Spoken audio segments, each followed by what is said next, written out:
Right,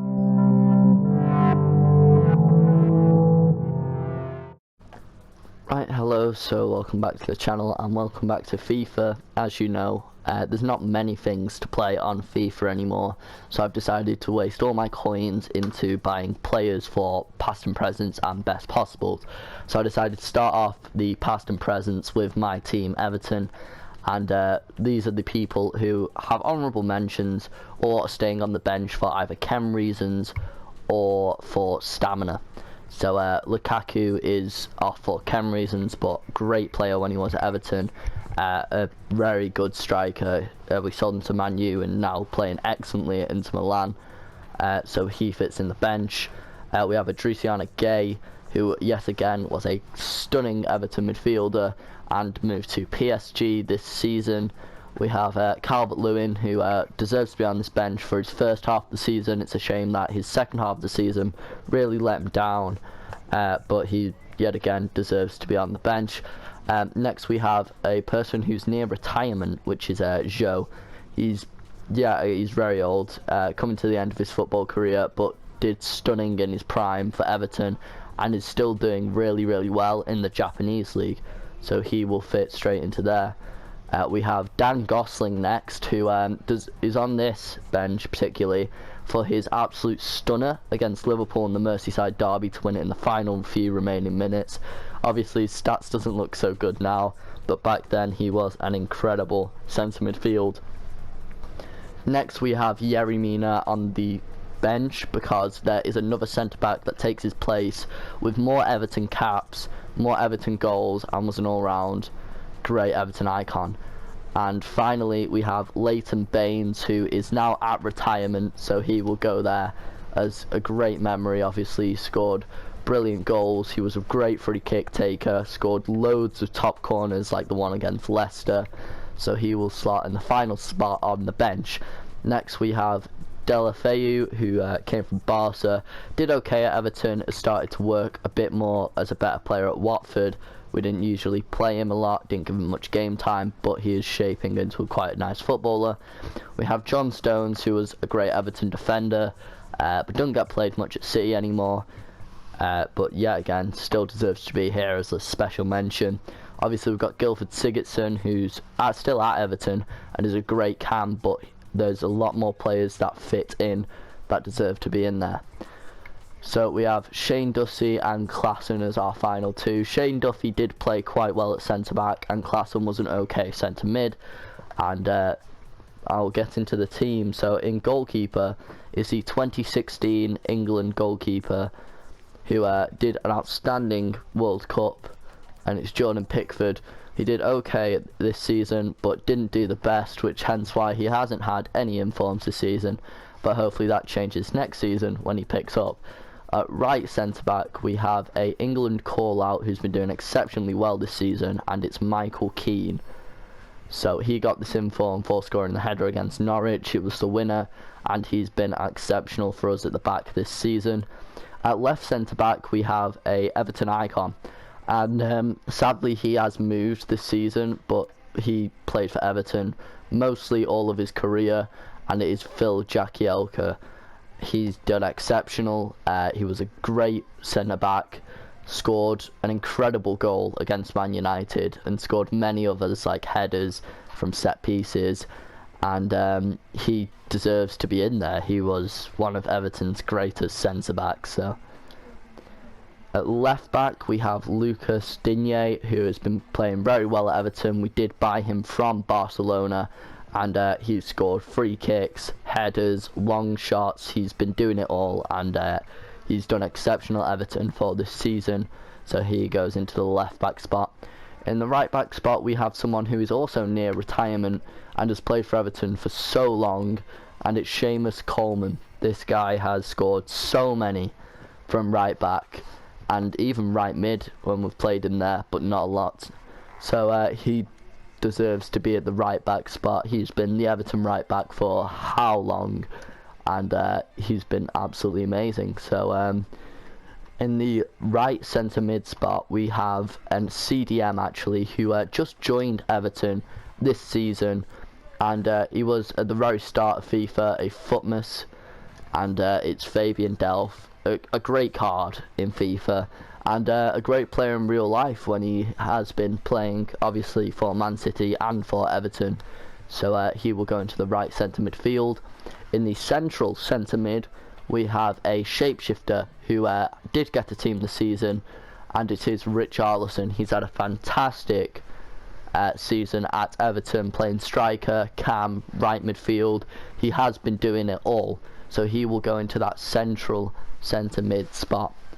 And then at left centre mid, we have a storyline player who was added just this season, and it is Andrew Gomez, yet again another Barca reject that came to Everton and has done astonishingly. He's got skills, pace, defending, a great centre mid or holding midfielder, so he will go straight into the left centre mid spot. Next, as our left forward, we have actually a quite new Everton player. He came in 2 seasons ago. First season he didn't do okay, and now he's doing exceptional, few goals every now and then, and it is Scream Bernard, who is an astonishing player, very good agility, very good balance, and can last a full game. So he will go straight into the left forward spot. At striker, we have the Everton icon. It is a man who played for Everton for only 1 year, but he was the second highest goal scorer, apart from Andy, and it is Big Gary Lineker. As I said, he did score 38 goals in 52 games for Everton in his 1 season, and he was an astonishingly good player and really deserves to be in that spot. And in the final right forward, we have actually a future stars who plays striker, but in game I am going to play Richarlison on the right, hence why I've got his shapeshifters, and it is Moise Kean, who's got a lot of potential at Everton. He's scored a few goals, assisted a few, but he doesn't get played as much at the moment. So that is the team. I am going to play a subscriber and try out all the players on the bench as well as try out this starting squad. So I'll see you in the match. Right, so the game has started, and Moise Kean instantly giving Gary Lineker that ball and taking a shot in just under 15 minutes. This is just the highlights on how well they played. As you can see, you can just only see how well the team performed as a whole. So you've got Lineker passing to Richarlison, trying to get back to Lineker, who does, and Richarlison takes a shot and bangs one home. So a very impressive goal from Richarlison. It's only his shapeshifters. His team this season is even better, and that shot power is incredible.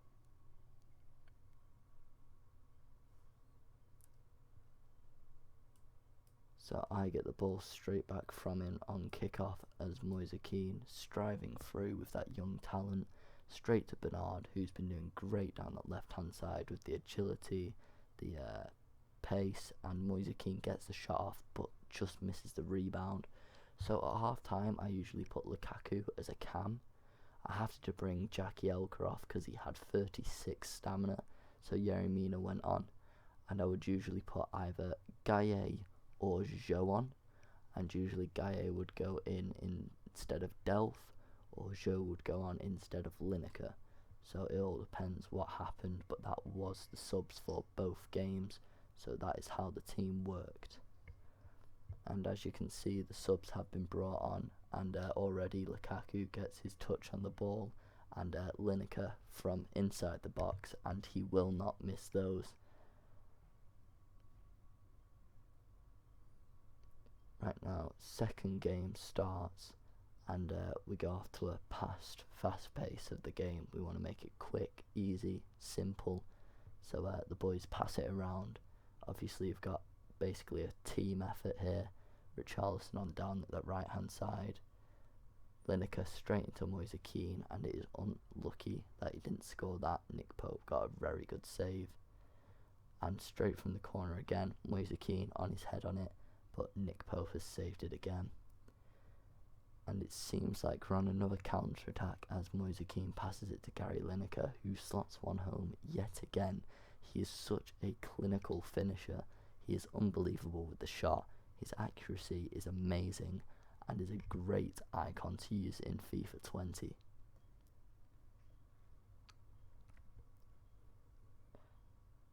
So once again, winning that possession from the midfield, because I was playing a 4-2-3-1, and Lineker takes a shot and it just smashes against the post, inches away from that second goal. And Bernard stepping up to the plate once again. He did get fouled, but the advantage was played. But Bernard was doing extremely well, and it was Lineker back to Lukaku, and then back to Lineker again, who misses the post once more. Now it's Richarlison to Lukaku. Bernard's on the ball, sees Lineker, easily played, sees Richarlison once again. Richarlison takes it all on, tries to go all down that right hand side, and does a beautiful 180 finish. And that is the greatest goal I have ever seen by such an incredible performer. Straight down the right hand side, took on every player and just did a nice 180 turn. And then once again played from the back, quick counter attacks. It was very nice attacking football. Lineker sweaties that across to Lukaku, and he is not missing from there.